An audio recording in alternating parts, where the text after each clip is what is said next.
தமிழ்நாட்டுல அதுவும் ஒரு இளம் தொழிலதிபர்கள் உங்களை சொல்லலாம். நீங்க இந்திய இளைஞர்களுக்கு நீங்க ஒரு முன்மாதிரியா இருக்கிறீங்க. உங்களை பார்க்கறவங்க நிச்சயமா இன்னைக்கு இருக்கிற சூழ்நிலை எல்லாருமே லைஃப் ஸ்டைல் ரொம்ப ஈஸியா எனக்கு கிடைக்கணும்னு நினைக்கிற இளைஞர்கள் தான் இன்னைக்கு அதிகமா இருக்காங்க.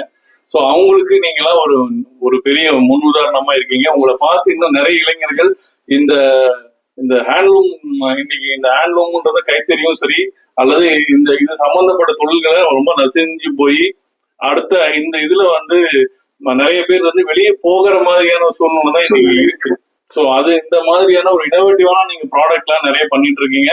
இன்னும் நிறைய விஷயங்கள் அடுத்தது நீங்க பண்ணுவீங்கன்னு நாங்க உங்களோட பார்த்தாவே எங்களுக்கு தெரியுது. உங்களை கண்டிப்பா நீங்க அடுத்த லெவல்ல இருக்கும்போது நாங்களும்.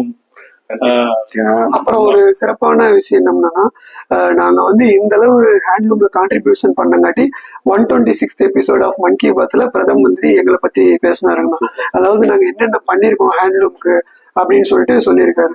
அப்படி சொல்லிட்டு அதனால எங்களுக்கு என்ன நல்ல ஒரு ரெகக்னிஷன் கிடைச்சது.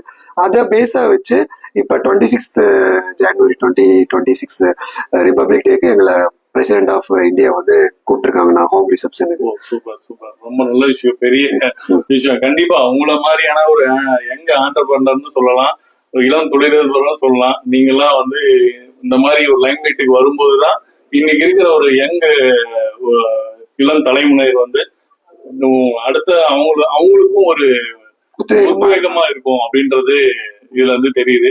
சோ இத கண்டிப்பா நீங்க கொண்டு போவீங்கன்னு நாங்களும் நம்புறோம். நம்ம இந்தியன்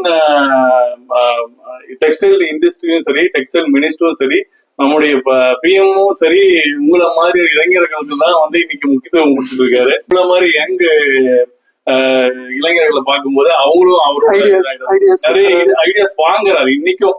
ஸோ பெரிய இடத்துல இருக்கும்போது அந்த விஷயங்கள்லாம் எனக்கே எல்லாம் தெரியும் அப்படின்ற மாதிரி இல்லாம வாங்குறாரு, எல்லா விஷயத்திலையும் வாங்குறாரு. அந்த மாதிரி இருக்கிறதுனாலதான் ஒரு பேலன்ஸ்டு இது கொண்டு வர முடியுது. அது கண்டிப்பா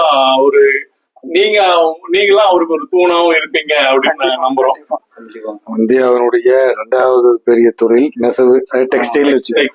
அந்த டெக்ஸ்டைல்ல நிறைய மாற்றங்கள் வந்தால் மட்டும்தான் இந்த காலத்துல சர்வ் பண்ண முடியும். அந்த வகையில உங்களுடைய தொழில் ரொம்ப சிறப்பானது. எங்களுக்குமே இந்த மாதிரியான இளைஞர்களை பார்க்கறதுல ரொம்ப மகிழ்ச்சி. நம்ம ஃபேக்டரி கூட நம்மள கொஞ்சம் சுத்தி பார்க்கலாம். நாங்க எங்களோட பெயிண்ட் இல்லாம தேம்பாலப்பட்டை கிரே கலர் யூஸ் பண்ணுவோம். இது கருங்காலி கட்டை, கருப்பு கலர் இருக்கும். இது இதெல்லாம் பாத்தீங்கன்னா உங்களுக்கு மேஜர் மஞ்சள் கலருக்காக. இது மஞ்சிஸ்தான் சொல்லி இது பிங்க் கலருக்காக பண்ணுவோம். இது மாதுளை ஓடு. இப்போ நாங்க சோப்பு எந்த ஒரு கெமிக்கல் வச்சு ப்ளீச் பண்ண மாட்டோம். இதுதான் சோப்பு, அந்த சோப்பு நட்டுன்னு சொல்லுவோம், பூந்தி கொட்டை. ஸோ இது வச்சுதான் அந்த காலத்துலாம் துணி துவைச்சிட்டு இருந்தாங்க. இது ஒரு நேச்சுரல் சோப்பு. இதுதான் நாங்க அப்புறம் இது டர்மரிக் 3 வகையான டர்மரிக்கும் யூஸ் பண்ணுவோம். அந்த மஞ்சள் அப்புறம் இது பாத்தீங்கன்னா கடுக்காய். இந்த கடுக்காய் வச்சு நாங்க கலர் எடுக்கிறது. ஸோ இந்த மாதிரி நாங்க ஒரு 13-14 கலர் நாங்க ஷேட்ஸ் நாங்க டெரைவ் பண்ணிருக்கிறோம் எங்களோட